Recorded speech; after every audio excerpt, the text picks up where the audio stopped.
Hello and welcome back to a brand new Toque de Football video.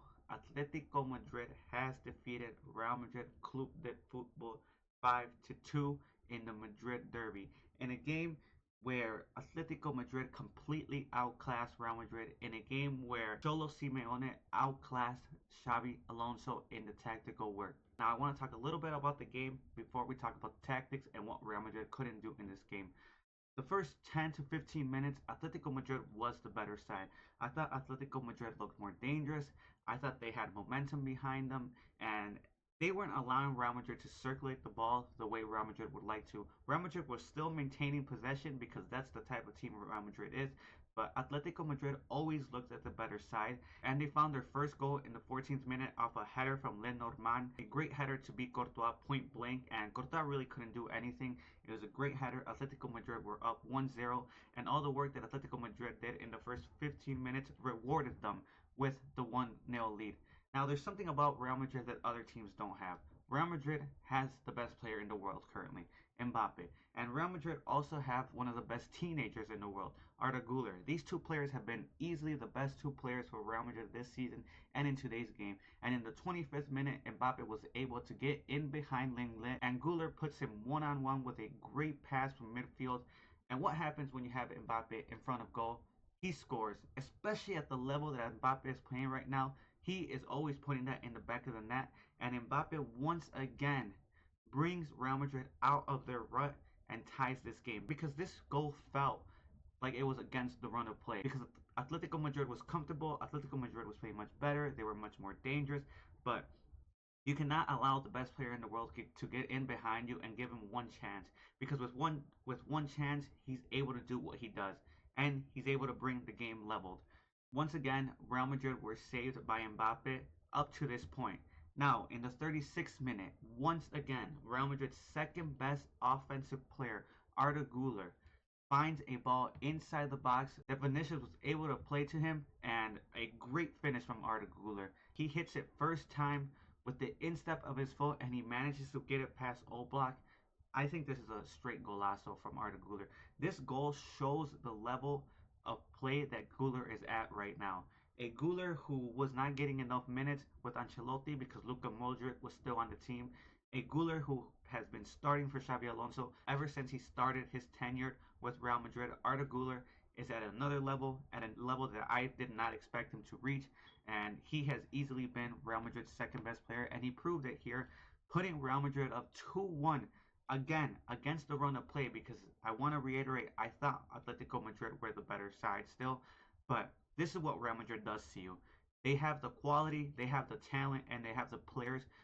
Even though when they're not playing great collectively, they can still do this to you. And Real Madrid were up 2-1 after all that work that Atletico Madrid did in the first 36 minutes to find the lead and to take Real Madrid out of the game, essentially. Now, Real Madrid did not defend great today, and did not defend the long balls and the crosses great at all. And today, I think Cholo Simeone and Atletico Madrid showed that Real Madrid's weakness on defense are the crosses, because Atletico Madrid scores two goals in the first half off crosses. The first one, Lenormand in the 14th minute, and then Sorlos ties it in the 48th minute right before halftime. And I think it was deserved because Atletico Madrid played much better.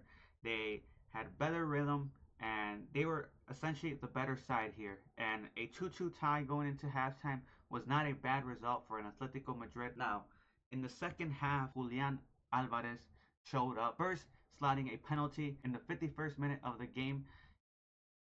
Now, regardless if you thought it was a penalty or not from Arda Güler, and I want to say that I did think it was a penalty, and I think the ref got it right. I know a lot of people will say that Nico Gonzalez was not going to get to the ball before Arda Güler, and he was arriving late to the ball, and that Arda Güler played the ball first. Yes, that is true. But if you think about it, if Arda Güler doesn't play that with a high dangerous foot, then Nico Gonzalez has a great scoring opportunity in front of goal, and he probably would have scored because he was point blank in front of goal. So I think that's the interpretation the ref uses here.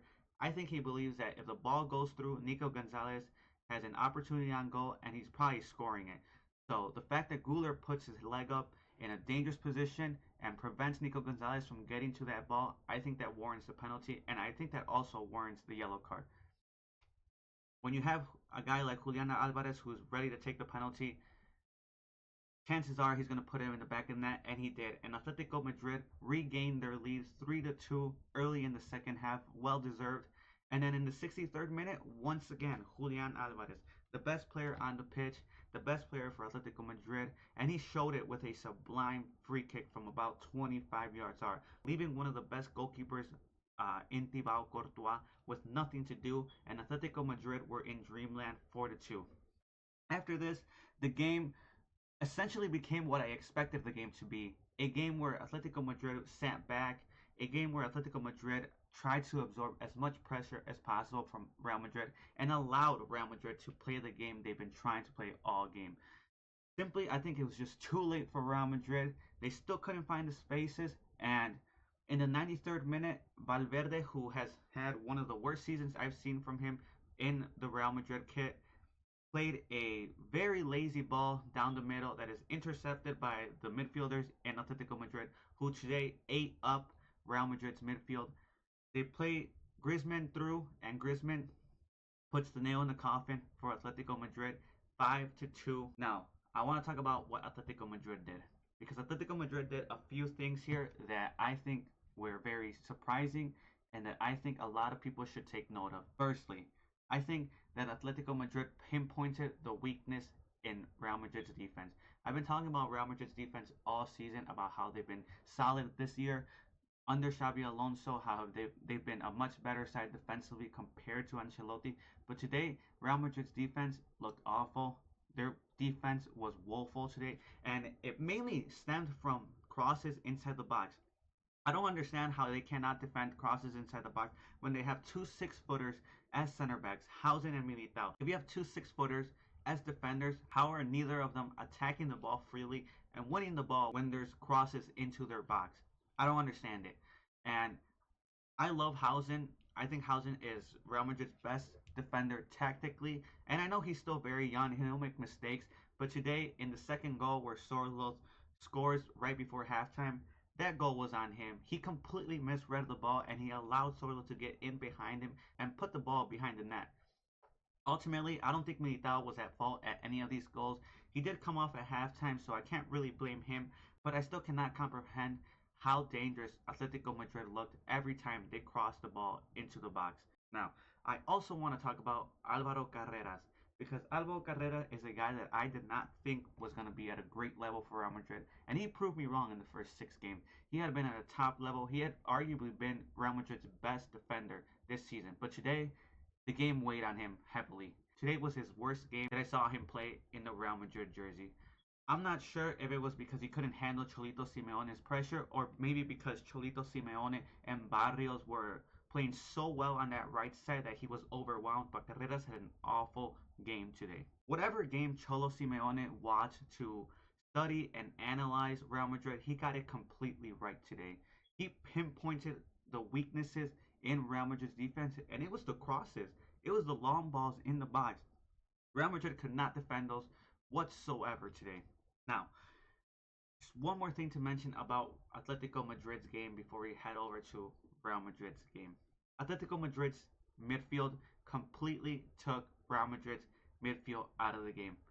Now, we'll get to the Real Madrid side because I think they're at fault of this as well, and mainly on Xabi Alonso. But what Koke and Barrios did today for Atletico Madrid were outstanding. They were winning balls, they were intercepting balls, they were pressuring all the offensive players for Real Madrid. They were pressuring Bellingham, they were pressuring Guler, they were pressuring Valverde, and they didn't allow Real Madrid to circulate the ball the way they like to do it under Xabi Alonso. They really did neutralize that midfield, and they ate them up. Koke and Barrios, to me, were the 2 MVPs in the middle of the park for Atletico Madrid, and they did well. And it was crazy to see because Koke is a veteran player who maybe 10 years ago, it wouldn't be such a surprise to see him perform at this high level. But now nearing the end of his career, it was very surprising to see him be able to handle this type of midfield that Real Madrid had on their pitch. Barrios is a player that I really like. I think he is a workhorse. I think he's a player that coaches love because he's so good tactically for them. He does anything that the team needs him to do, and today he had a great game. Him and Koke took Real Madrid's creative midfielders out of the game. Let's head over to the Real Madrid side. I think the main culprit here is Xabi Alonso. Now I understand that the players are the ones that play, but Xabi Alonso lost this game the moment that he started Bellingham. And nothing against Bellingham. I know that Bellingham is 100% a starter on Real Madrid when he's fully healthy, but Bellingham has not played a full game since last season. He's coming off an injury, and how do you start Bellingham? How do you start Bellingham when he is not at the rhythm of the game? How do you start Bellingham when he's probably not fully fit to start a game? How do you start Bellingham when literally Güler has been playing behind Mbappe as the number 10, and then you take out a player that has had a great start of the season, a young player who has proved to you that he can work tactically for you, a player that will literally bust his balls for your team and for himself in Mastantuono. I think that was a huge mistake by Xabi Alonso by leaving Mastantuono out of this game. And also, why would you change your tactics and your scheme against your hardest rival so far? I understand that the first 6 games of the Liga, you played with the same exact scheme and essentially the same tactics. Why would you change it against Atletico Madrid? Why would you think that Bellingham was the better option over Güler and then Mastantuono, who have shown you that they are capable to play games of this level? It just made no sense. I think Xabi Alonso really has to look himself in the mirror tonight and realize that he made mistakes today, the same mistakes that he made against PSG in the Club World Cup, where he decided to change his tactics once again. I just simply don't understand why you would change your course when everything has gone perfectly up to this point, especially when you're facing your toughest task. This mainly falls on Xabi Alonso because his tactics just simply did not work out. His tactics prevented Real Madrid from being that creative side that we've been seeing all season. His tactics prevented a Madrid who has been relentless on the attack, a Madrid who has been able to find multiple ways to score. And today, they just did not do that. Today, Bellingham was sucked out of the game by Koke and Barrios, and with Valverde playing at a low level and with Tchouameni not having a great game, there was essentially nowhere to look for Real Madrid. And even the great tandem duo of Güler and Mbappe, who again, I want to reiterate, are the 2 best players for Real Madrid this season, could not save them this time around. Also, I want to talk about Xabi Alonso's subs because it just didn't make sense. Why would you sub off Güler? I don't care if Güler has a yellow card. I don't care if Güler is playing with 1 foot. You cannot sub off a player that has assisted and scored for you this game. A player that was probably your best player today offensively. How are you subbing him off in the 59th minute and you're leaving Bellingham in? Again, no hate against Bellingham because I do like Bellingham. I think he's a very talented player. But you cannot sub off your best player here. You have to allow him to play the whole game. You have to allow him to prove to you that he's able to maintain himself in a game when he's booked. There is no reason to leave Bellingham in the game. Bellingham was invisible the whole game. You move Güler into the camera and you play Mastantuono where he has started in previous games in the league. It made no sense that Bellingham played 70 minutes and Güler only played 59. I think after that, Real Madrid were done. I think after subbing off Güler, Real Madrid just looked even less creative than they were because you took out the best player that you had and you kept in a player that essentially did nothing for you on the creative side of the ball. Ultimately, Real Madrid just weren't able to do what they've been doing in the first 6 games, and their perfect season comes to an end against a stellar, against a organized Atletico Madrid. Real Madrid were not able to circulate the ball. They weren't relentless on their attack, and their defensive work was woeful.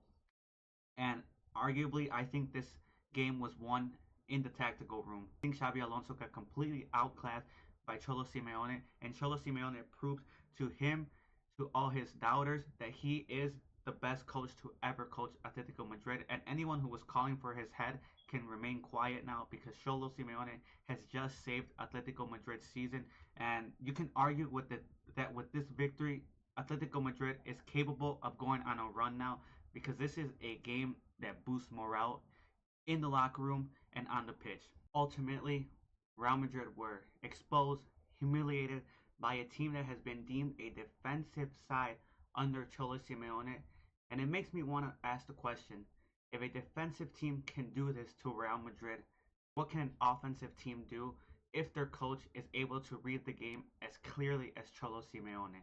A very surprising result, to say the least. I did not expect this from Real Madrid. I did not expect this from Atletico Madrid. I expected a much closer game, but today Atletico Madrid steamrolled Real Madrid. Let me know in the comments below what you guys thought about the game. Let me know in the comments below what you guys thought about Real Madrid's performance and what you guys thought about Atletico Madrid's performance. Don't forget to like, comment, and subscribe for more content from Toque de Football.